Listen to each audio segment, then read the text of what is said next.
हम माई का भी दूध पिए और भैंस का भी, दम है तो बिहार में दंगा रूपी रथ निकाल कर दिखाओ। नमस्कार, आप देख रहे हैं द बिहार टाइम्स। भैंस चराने वाले लड़के का राजनीति में आना और फिर उसका लालू बन जाना कोई मामूली किस्सा नहीं है। बिहार में अक्सर कहा जाता है लालू किसी व्यक्ति का नाम नहीं है, ये बिहार की जीवनधारा में बहने वाली विचारधारा है। जो कुछ भी कहा जाए, लालू बिहार के सुनहरे ख्वाब के हकीकत का नाम है, एक उम्मीद का नाम है, विश्वास का नाम है।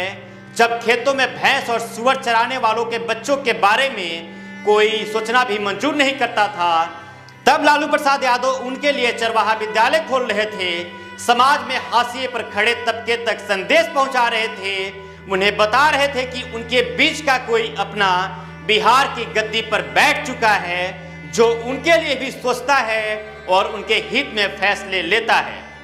बिहार से लालू को अलग कर पाना असंभव है। उनकी राजनीतिक पारी की शुरुआत पटना यूनिवर्सिटी छात्र संघ अध्यक्ष से हुई थी। नेता बने तो जेपी के आंदोलन का मुख्य किरदार बन गए। 29 की कच्ची उम्र में कांग्रेस के मजबूत वट वृक्ष को चुनौती दी और संसद पहुंच गए।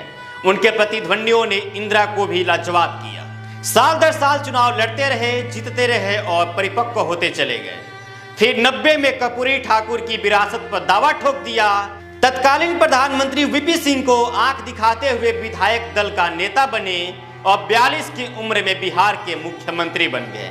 सत्ता में आए तो धराधर नए आयाम पेश करते गए। सबसे पहले सामंतवादियों के संरक्षण में चली आ रही बिहार की सियासत को उखाड़ फेंका और तय कर दिया कि बिना पिछड़ों और शोषितों की मर्जी से बिहार में कोई नई सरकार नहीं बनेगी।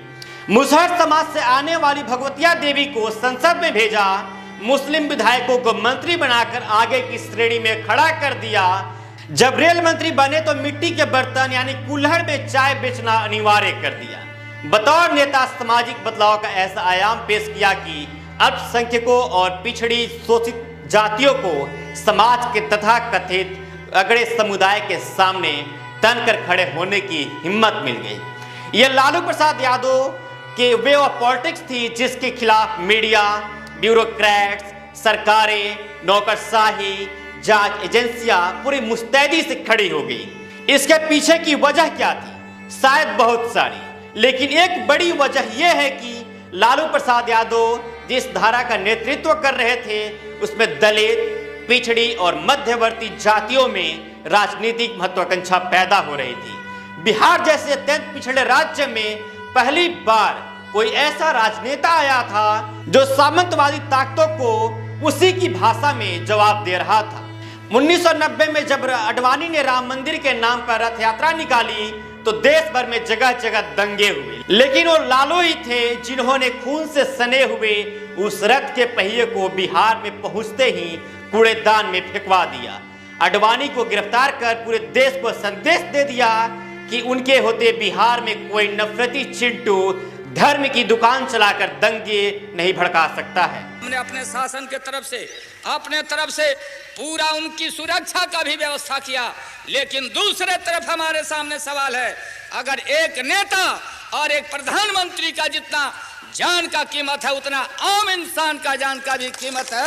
हम अपने राज्य में मतलब दंगा फसाद को फैलने नहीं देंगे। जहां फैलाने का नाम लिया और जहां बवेला खड़ा करने का नाम लिया, तो फिर हमारे साथ चाहे राज रहे या राज चला जाए, हम इस पर कोई समझौता करने वाले नहीं हैं। अडवाणी की गिरफ्तारी का किस्सा रोचक है, आइए इसे आसान भाषा में समझते हैं। साल 1990 मंडल आयोग की रिपोर्ट लागू करने के और पिछड़ी जातियों को 27% आरक्षण देने के फैसले ने पूरे देश का सियासी पारा बढ़ा दिया था। इंदिरा और राजीव के दौर से फाइलों में गुमनाम पड़ी मंडल आयोग की सिफारिशों को लागू करते ही भारत दो हिस्सों में बट गया था। रिपोर्ट लागू करने वाले तत्कालीन प्रधानमंत्री वीपी सिंह रातों रात गरीब पिछड़ों के मसीहा घोषित कर दिए गए। इस राजनीतिक उथल पुथल के कारण मजबूत पिछड़ी जातियां जनता दल के इर्द गिर्द जमा होने लगी थी। ये वो दौर था जब एक अधिसूचना ने सभी राजनीतिक दलों के वोट बैंक को तोड़कर रख दिया था। देश दो हिस्सों में बंट गया था। मंडल आयोग की सिफारिशों पर बाद में विस्तार करेंगे, अभी कमंडल पर बात कर लेते हैं, क्योंकि मोटे तौर पर इसके लागू होते ही तत्कालीन भारतीय जनता पार्टी का अस्तित्व गोते खाने लगा था। आरएसएस ने भाजपा के हिंदू वोट बैंक में सेंधमारी देखते ही देश में सांप्रदायिक माहौल तैयार करना शुरू कर दिया था। हिंदू धर्म के ज्यादातर पिछड़ी जातियों के वोटों पर निर्भर भाजपा किसी भी शर्त पर उसे खोना नहीं चाहती थी। हिंदू वोट में विभाजन देखते ही भाजपा शीर्ष नेतृत्व ने श्री राम जन्मभूमि का राग छेड़ दिया और सोमनाथ से अयोध्या के लिए रथ यात्रा की शुरुआत की घोषणा कर दी। यह आजाद भारत में हिंदू वोटों के ध्रुवीकरण की सबसे पहली साजिश थी। तत्कालीन हिंदुत्व के फायर ब्रांड और भाजपा के राष्ट्रीय अध्यक्ष लाल कृष्ण आडवाणी ने रथ यात्रा की कमान संभाल ली थी। उनका मुख्य उद्देश्य बिहार, यूपी, एमपी और राजस्थान के हिंदुओं को एक करना था, क्योंकि ये वही राज्य थे जहां मंडल आयोग की सिफारिश से लाभान्वित होने वाली जातियां सबसे ज्यादा थी। चूंकि भाजपा वीपी सिंह सरकार को अपना बाहरी समर्थन दे रही थी, केंद्र सरकार भी इस पर लाचार थी। चौधरी देवीलाल इस्तीफा दे चुके थे। आडवाणी की रथ यात्रा ने जनता दल की सरकार को खतरे में डाल दिया था। देखते ही देखते पूरे देश में राम मंदिर की बयार तेज हो गई। मंडल आयोग का मुकाबला अब रथ यात्रा से किए जाने लगा था। जब आडवाणी को रोकने की हिम्मत किसी में नहीं दिख रही थी, तब बिहार से लालू प्रसाद यादव आगे आए। दिल्ली में दोनों की मुलाकात हुई और चश्मदीद बताते हैं कि लालू प्रसाद यादव ने रथ यात्रा रोकने की गुजारिश की थी। उन्होंने एक मीटिंग के दौरान आडवाणी से कहा था, हम आपके सामने हाथ जोड़ रहे हैं, आप दंगा फैलाने वाली रथ यात्रा रोक दीजिए। दंगा हो जाएगा, कानून व्यवस्था का संकट हो जाएगा। अगर नहीं मानिएगा तो कम से कम बिहार में नहीं घुसने देंगे। आडवाणी ने अहंकार रूपी तेवर दिखाते हुए रौब में जवाब दिया था, रथ यात्रा होगी, देखता हूं कौन माई का दूध पिया है जो रथ यात्रा को रोकेगा। लालू ने जवाब दिया था, हम माई का भी दूध पिए हैं और भैंस का भी दूध पिए हैं, बिहार में आइए तब पता चलेगा। इधर बिहार नवासी के भागलपुर दंगों से ठीक तरह से उबरा भी नहीं था कि आडवाणी की रथ यात्रा भीतरी सीमाओं में प्रवेश कर चुकी थी। लालू जी को पूर्वानुमान था कि आडवाणी की रथ यात्रा से सांप्रदायिक भाईचारे को खतरा होगा। हुआ भी कुछ ऐसा ही। रथ यात्रा जिस शहर से होकर गुजरी वहां आपसी रंजिशों ने दंगे का रूप ले लिया।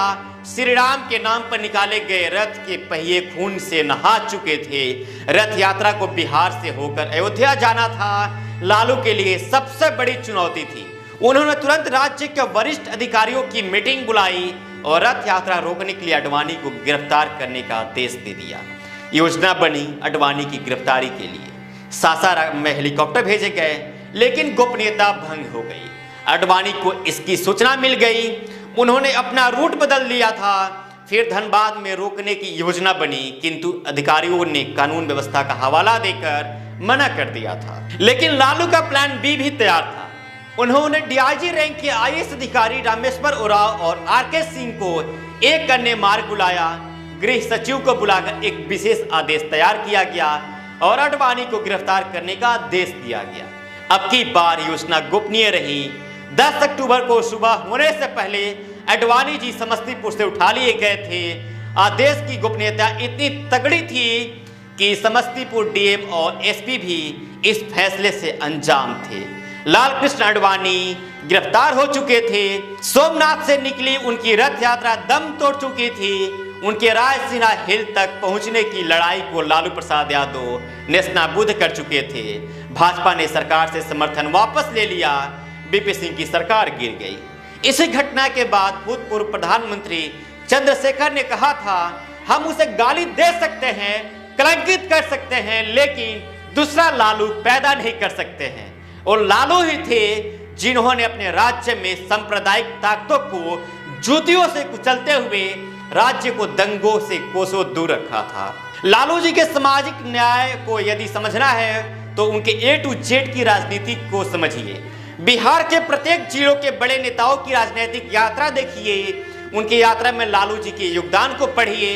जब आप नजर दौड़ाएंगे तो वैशाली में रघुवंश बाबू, सीमांचल में तस्मीउद्दीन, चंपारण में सीतम राम सिंह, ब्रिज बिहारी प्रसाद और मोतीउर रहमान दिखेंगे। सिवान में साहबुद्दीन, अवध बिहारी चौधरी दिखेंगे। शिवहर में अनवरुल, मिथिला में फातिमी और अब्दुल बारी सिद्दीकी दिखेंगे। पटना में रामकृपाल यादव, मुजफ्फरपुर में रमई राम, समस्तीपुर में आलोक मेहता, आरा बक्सर में जगदानंद सिंह का प्रभाव दिखेगा। आज बिहार भाजपा के शीर्ष नेताओं में गिने जाने वाले सम्राट चौधरी और संजय जायसवाल ने भी राजनीति शुरू करते समय लालू जी की उंगली थामी थी। लालू जी समता तुलक समाज के हिमायती थे।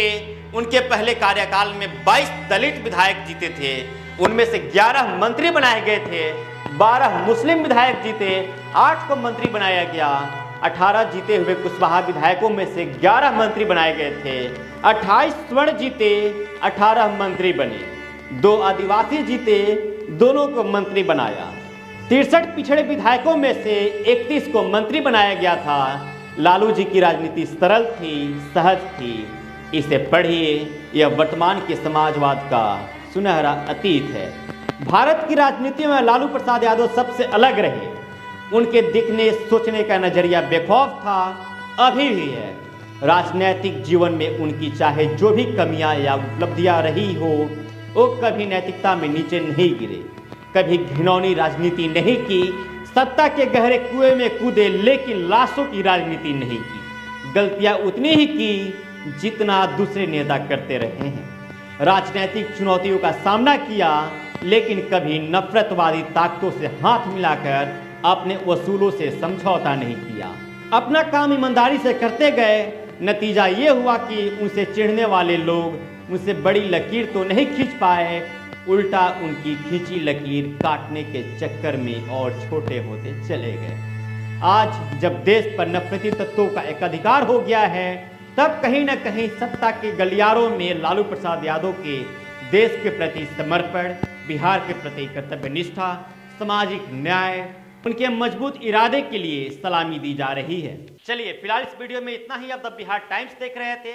ये वीडियो आपको कैसा लगा आप हमें कमेंट्स करके बताइएगा। आप अभी तक हमारे चैनल पर नए हैं तो हमारे चैनल को सब्सक्राइब कर लीजिएगा, बेल आइकन दबा दीजिएगा ताकि कोई भी वीडियो आते आते आपके पास तुरंत नोटिफिकेशन पहुंच जाए।